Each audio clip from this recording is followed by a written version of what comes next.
Du wachst morgens auf.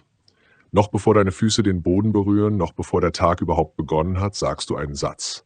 Vielleicht nicht laut, vielleicht nur in deinen Gedanken, aber du sagst ihn fast jeden Tag. Und genau dieser Satz hält Millionen Menschen gefangen. Nicht nur finanziell, sondern auch mental, emotional und manchmal sogar ein Leben lang. Der Satz lautet: Ich kann mir das nicht leisten. Auf den ersten Blick klingt er harmlos, vernünftig sogar. Viele Menschen würden sagen, das ist doch einfach Realität. Doch genau hier beginnt das Problem. Denn die meisten Menschen verstehen nicht, was dieser Satz mit ihrem Denken macht. Jedes Mal, wenn du sagst, ich kann mir das nicht leisten, beendet dein Gehirn die Suche nach einer Lösung. Die Tür wird geschlossen. Das Gespräch ist vorbei. Der Fall ist abgeschlossen.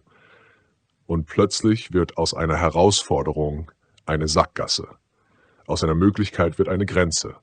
Aus einem Traum wird etwas, das angeblich nur für andere Menschen bestimmt ist.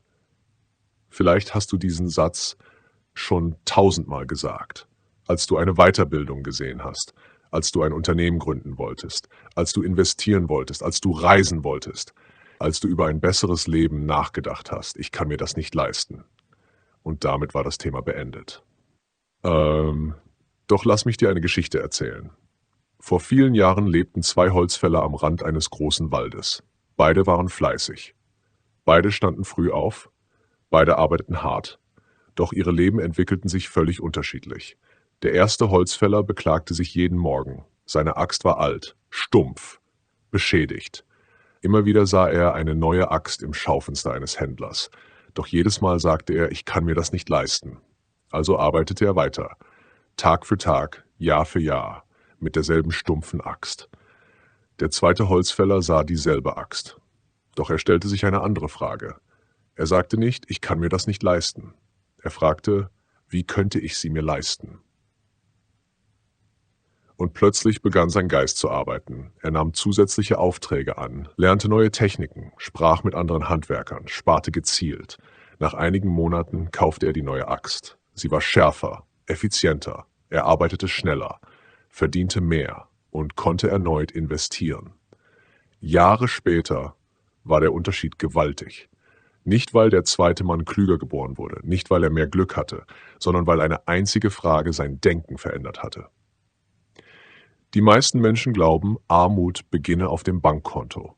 Doch oft beginnt sie viel früher. Sie beginnt in den Gedanken, in den Geschichten, die wir uns selbst erzählen, in den Grenzen, die wir akzeptieren, bevor wir überhaupt versucht haben, sie zu überwinden. Versteh mich nicht falsch. Es geht nicht darum, die Realität zu ignorieren.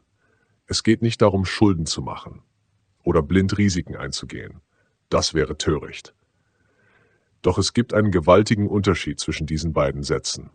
Ich kann mir das nicht leisten. Und wie könnte ich es mir leisten? Der erste Satz beendet das Denken. Der zweite Satz eröffnet Möglichkeiten. Die meisten Menschen merken nicht, wie oft sie sich selbst klein halten. Nicht durch die Welt, nicht durch andere Menschen, sondern durch ihre eigene Sprache. Denn Sprache ist nicht nur Kommunikation. Sie formt Wahrnehmung.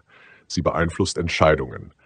Sie bestimmt, worauf dein Gehirn seine Aufmerksamkeit richtet. Wenn du jeden Tag sagst, das geht nicht, dann wird dein Geist Beweise dafür finden.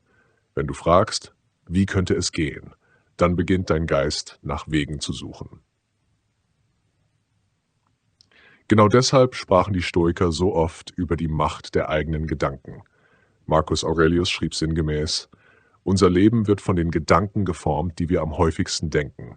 Und vielleicht ist das einer der Gründe, warum manche Menschen trotz schwieriger Umstände wachsen, während andere selbst in guten Umständen stehen bleiben. Nicht, weil die Welt unterschiedlich wäre, sondern weil ihre Fragen unterschiedlich sind. Die Wahrheit ist, die meisten Grenzen in unserem Leben erscheinen zunächst wie Mauern. Doch viele dieser Mauern sind in Wirklichkeit nur Türen. Wir haben nur nie versucht, die Klinke herunterzudrücken, weil wir vorher beschlossen haben, dass die Tür ohnehin verschlossen sein muss. Deshalb möchte ich dir heute eine kleine Aufgabe mitgeben. Achte einen Tag lang auf deine Sprache, nicht auf die Worte anderer, auf deine eigenen.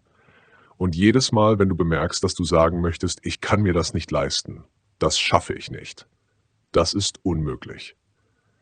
Dann halte kurz inne und ersetze den Satz durch eine Frage. Wie könnte ich es schaffen? Was müsste passieren? Welcher erste kleine Schritt wäre möglich? Vielleicht verändert diese Frage nicht sofort dein Bankkonto, vielleicht nicht einmal deinen Tag, aber sie wird etwas viel Wichtigeres verändern. Sie wird die Art verändern, wie du die Welt betrachtest. Und manchmal beginnt genau dort jede große Veränderung. Nicht mit mehr Geld, nicht mit mehr Glück, nicht mit besseren Umständen, sondern mit einem einzigen Gedanken, einem einzigen Satz, einer einzigen Entscheidung. Denn Menschen bleiben selten arm, weil ihnen jede Möglichkeit fehlt. Viel häufiger bleiben sie arm, weil sie aufgehört haben, nach Möglichkeiten zu suchen. Und genau deshalb solltest du aufhören, diesen einen Satz zu sagen. Nicht morgen, nicht nächste Woche, sondern heute. Denn die Frage ist nicht, ob dein Leben sich verändern kann. Die eigentliche Frage lautet, welche Geschichte erzählst du dir jeden Morgen darüber?